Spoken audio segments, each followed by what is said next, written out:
皆様こんにちは、杉田です。今回は3月24日発売、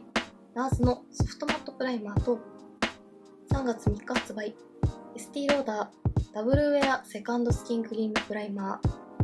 そして3月1日発売、ベアミネラルのプライムタイムレッドネスリデュースの毛穴補正効果のある新作下地3つを比較しながらご紹介していきます。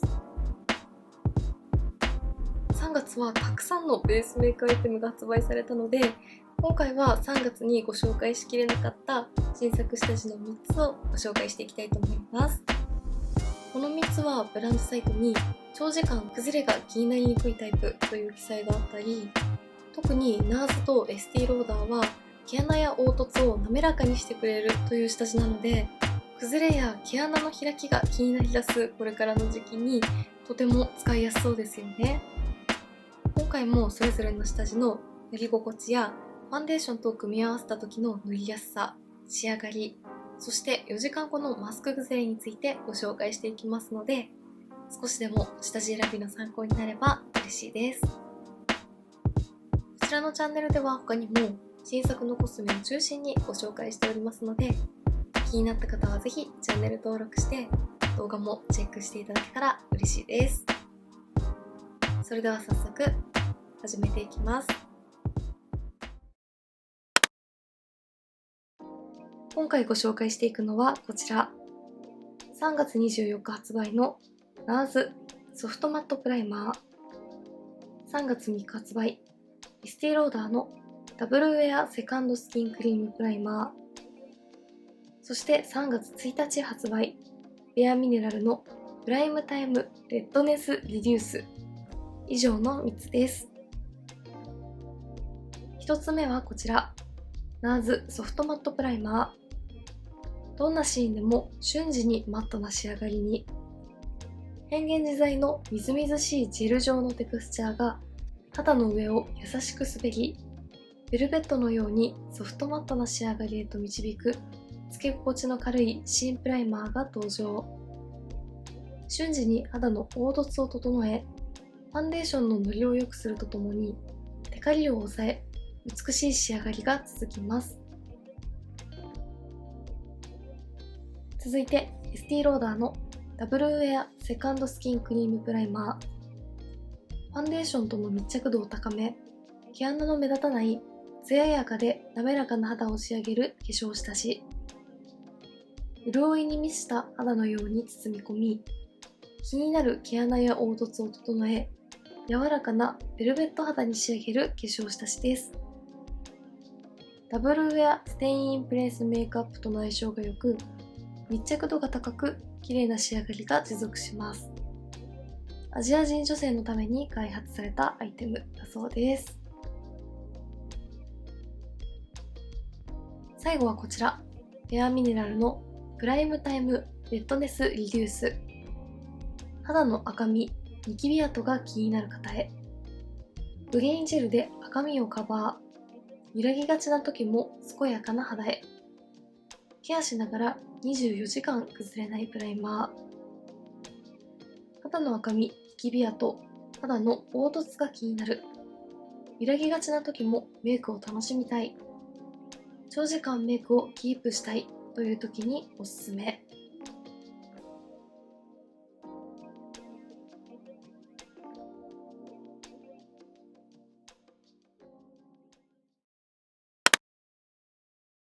それではまずはこちら側に NARS、反対側にエスティローダーを塗って比較していきたいと思います。NARS はみずみずしいジェルテクスチャーとのことでしたが、意外と重さもあって、伸ばしていくとすぐにこんな感じで肌にプライマーが密着してさらりとした仕上がりに変化します。少し重さがある分、パサパサに乾燥してしまうという感じはしないですが、肌表面の乾燥が気になるときには少し塗りにくく感じるかもしれません。はい、こちら側に NARS のソフトマットプライマーを塗ってみました。こちらのプライマーには特にカラーはついていないですが、少し重さのあるプライマーが肌の毛穴や凹凸を埋めてぼかしてくれている感じだからか、何も塗っていない方と比較してもカラー補正効果はないのに肌が均一に整っているように見えますよね。すごく自然なのに肌が綺麗に見えるプライマーだなと思います。近くで見てもこんな感じで綺麗に毛穴や凹凸をぼかして、まさに説明の通りのソフトマットな肌に仕上げてくれています。肌表面はプライマーをなじませた瞬間からさらりと少し厚みを感じるような状態になっているので、プライマーでしっかりと肌を覆ってくれている感じなので、汗崩れや皮脂崩れにも期待できそうです。では反対側にエスティローダーを塗っていきます。こちらは艶やかで滑らかなベルベット肌仕上がりのプライマーということです。ただ意外とこちらも反対に塗っているナーズよりはみずみずしさや保湿感は感じますが、肌にのせていくといつまでも水っぽさや油分を感じるというわけではなく、スッと肌に密着してくれます。ある程度の保湿感もありつつ、肌表面にベタつきが残るのが苦手という方にすごく使いやすいんじゃないかなと思いました。はい、こちら側にはエスティローダーのダブルウェアセカンドスキンクリームプライマーを塗ってみました。こちらはまさにブランドの説明の通りの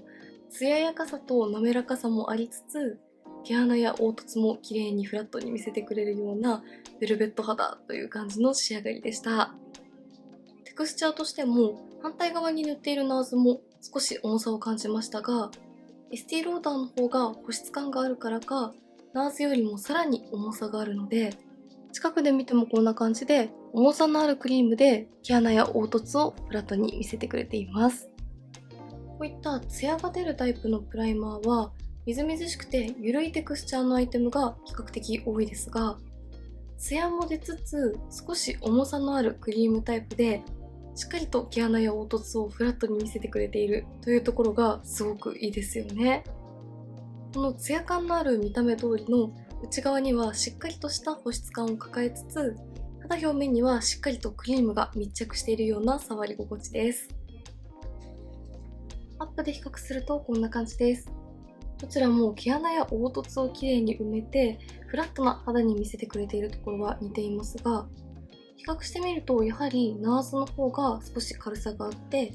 エスティローダーの方がしっかりと肌に下地が乗っている感じが分かりやすいと思います。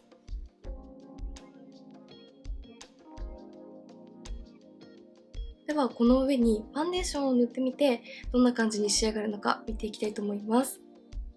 今回使用するのはこちら、イヴ・サンローランボーテのオールアワーズリキッドです。それぞれの下地の毛穴レスな質感が生きるように素肌に近いような仕上がりなのと、これからの季節にもものすごく使いやすい崩れにくいタイプのファンデーションでご紹介していきます。まずはナーズの上に重ねていきます。やはりナーズのプライマーはこんな感じで肌表面がさらりとしているので、ファンデーションが下地にピタッと密着して普段よりもよりカバー力が増す感じがします。塗りにくいわけではないですが、いつものようにファンデーションがスルスルと伸びるという感じではないです。はい、こちら側半分、ナーズのプライマーの上にイヴ・サンローランボーテのオールアワーズリキッドを塗ってみました。オールアワーズリキッドはもともとカバー力が高いファンデーションですが、ナーズのプライマーがファンデーションとしっかりと密着するタイプなので、いつもよりもさらにハイカバーに仕上がっていて、近くで見てもこんな感じでコンシーラーいらずの毛穴レス肌に仕上がりました。まさに名前の通りのソフトマット仕上がりでとても綺麗ですよね。下地とファンデーションが密着する分少し塗りにくさは感じましたが、しっかりと少量ずつをなじませていくとこんな感じで、馴染みにくかったり塗りムラができてしまうという感じではなかったので、仕上がりはとても綺麗でした。続いてエスティローダーの上に塗っていきます。エスティローダーもファンデーションがピタッと密着するので、こちらもいつもよりもカバー力が増しますが、やはりナーズよりも水分感と油分感があるタイプなので、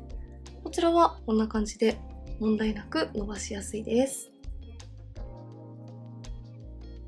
はい、こちら側半分にはエスティローダーのプライマーの上にイヴ・サンローランボーテのオールアワーズを重ねました。やはり下地の時点でもエスティローダーの方がナーズよりも少し重さがあったからか、エスティローダーの上にファンデーションを重ねた方がナーズよりもさらにハイカバーに仕上がっています。ただエスティローダーのプライマーはこんな感じで適度な水分感と油分感もあるので、近くで見ても厚ぼったくなってしまうという感じではなく、程よいツヤ感も残っていて綺麗です。それぞれアップで比較するとこんな感じです。どちらも下地とファンデーションがしっかりと密着してハイカバーに仕上がっているのはもちろん、毛穴や凹凸も綺麗にフラットに見せてくれています。そして実際の肌表面の触り心地のイメージがそのまま仕上がりにも出ていて、しっかりとしたカバー感もありつつ、さらりとした肌印象に見せたい方はナーズがおすすめで、しっとりと湿度も感じられるような肌に仕上げたい方はエスティローダーがおすすめだと思います。どちらも仕上がりものすごく綺麗です。ではここからは4時間後のマスク崩れについて見ていきたいと思います。マスクをする前にこちらの MAC のスタジオフィックスプロセットブラールースパウダーをブラシで軽く塗っておいて、これから約4時間ほどマスクのまま過ごして崩れにどんな違いが出るのか見ていきたいと思います。どちらもブランドサイトに崩れに強い仕上がりという記載があったので、実際にどのくらい崩れにくいのか楽しみです。はい、あれから約4時間ほどマスクのまま過ごしました。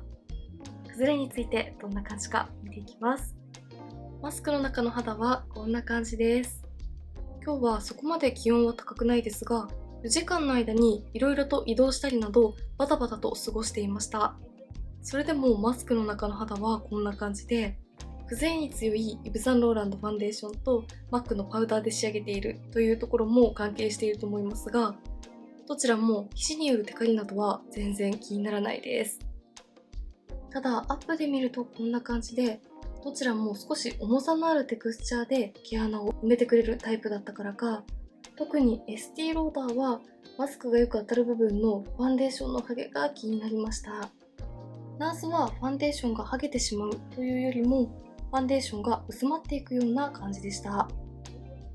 ただどちらも毛穴は綺麗に保ってくれています。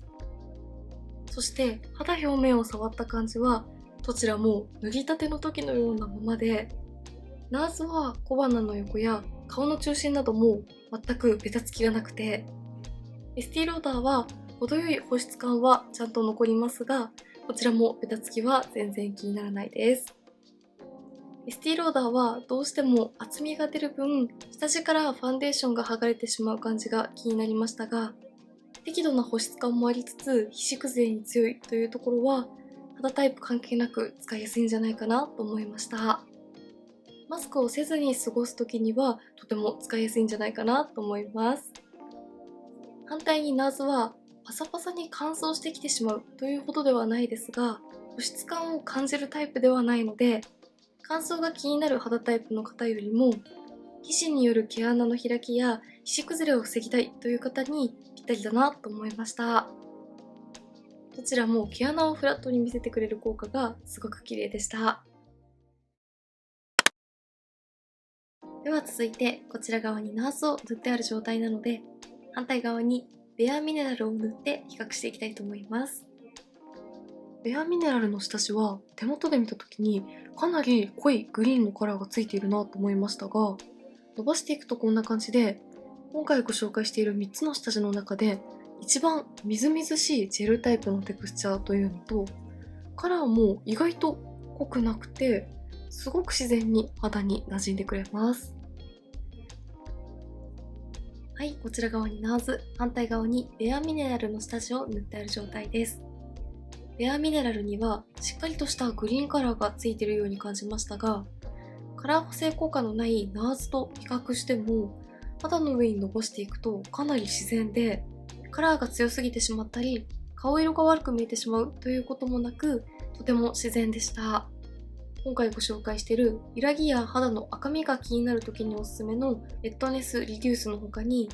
保湿対策と紫外線対策タイプも同時に発売されましたが、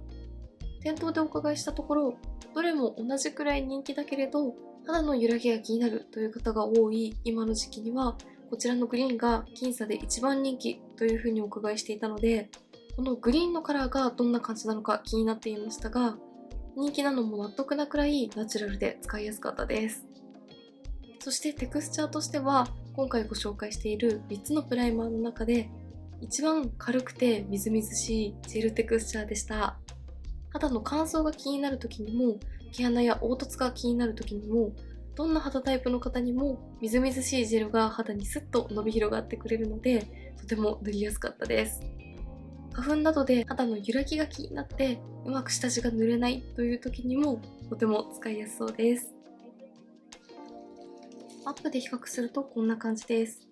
NARS のソフトマット肌仕上がりとウェアミネラルの程よいみずみずしいツヤが出ている感じの違いがより分かりやすいと思います。ではこちら側、NARS の上にはすでにオーラ合わせキットを塗っている状態なので、ウェアミネラルの上にもファンデーションを塗ってどんな感じの仕上がりなのか見ていきたいと思います。反対側に塗っているNARSや先ほどご紹介したエスティローダーは少し重さのあるテクスチャーだったので、ファンデーションがピタッと密着する感じがしましたが、ウェアミネラルはこんな感じで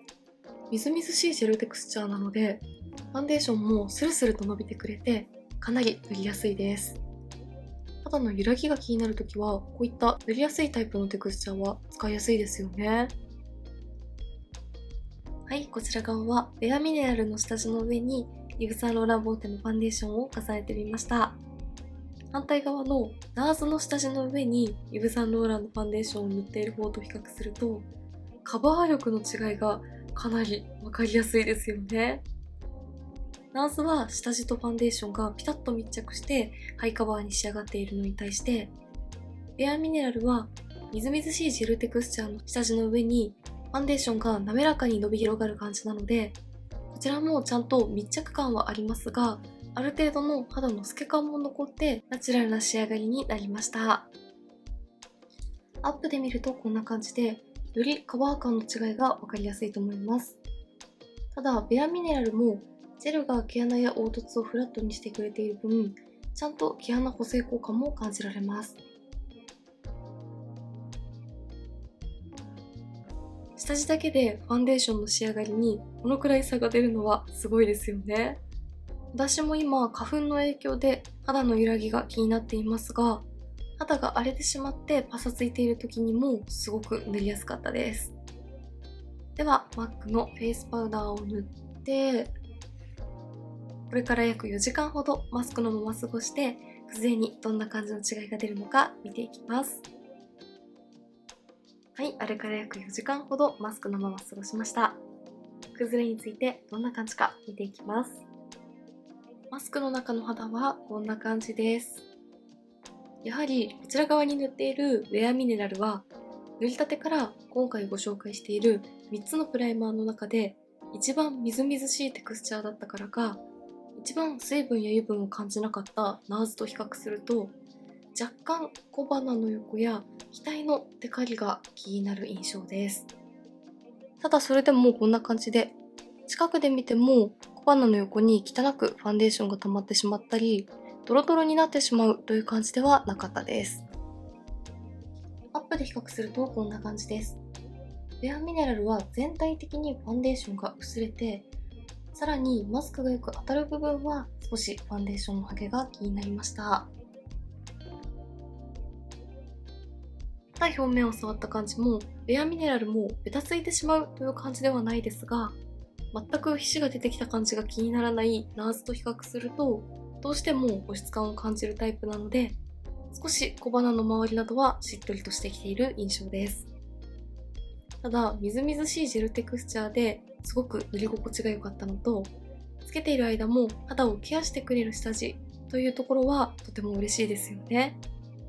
皮脂による崩れ対策をしっかりとしたいというよりも、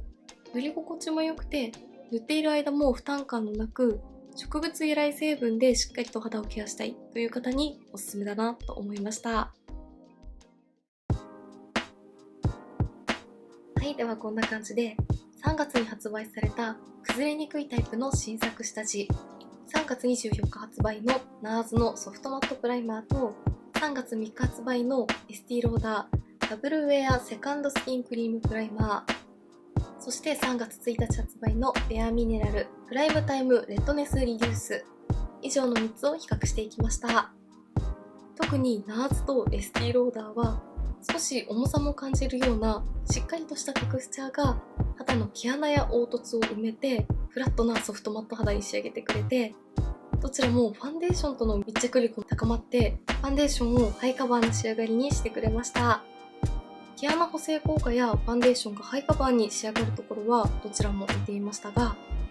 NARS は塗りたてから肌表面にベタつき感が全く残らないさらりとした仕上がりだったので、ベースメイクを塗るとベタつきが気になるという方にはもちろん、マスクのまま4時間過ごしても全くテカリやベタつきが気にならなかったので、皮脂崩れ対策をしたいという方にとてもおすすめで、反対にエスティローダーは程よい保湿感も保ちつつしっかりと毛穴や凹凸を埋めたいという方におすすめです。エスティローダーのように保湿感もあるのに毛穴や凹凸を埋めてくれるタイプの下地は少ないので、保湿対策と毛穴対策を同時に行いたいという方にはとてもおすすめです。そしてベアミネラルは今回ご紹介した3つのプライマーの中で一番軽くてみずみずしい塗り心地でした。グリーンのカラーコントロールもかなり自然な補正効果だったので、カラーコントロールとして使うというよりも肌の揺らぎが気になってなかなか下地がうまく塗れないという時にも使いやすいアイテムだったなと思いました。気になっている方はぜひチェックしてみてください。メイクについてのご質問やこんな動画が見たいなどございましたら、お気軽にコメントやチャンネル登録していただけると嬉しいです。それでは最後まで